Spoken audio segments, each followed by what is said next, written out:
You should fill your humidifier water tank with distilled water each night before you go to bed.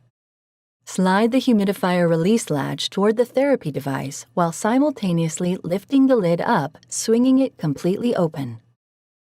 Remove the water tank. Clean the water tank before first use by rinsing with tap water. Each subsequent night of use, empty any remaining water and rinse the tank as needed before filling. To reduce damage to your device, always remove the tank before filling. Set the tank on a firm, flat surface. Fill the tank with distilled water no higher than the maximum fill line. Carefully place the water tank into the humidifier and close the humidifier lid until it snaps shut.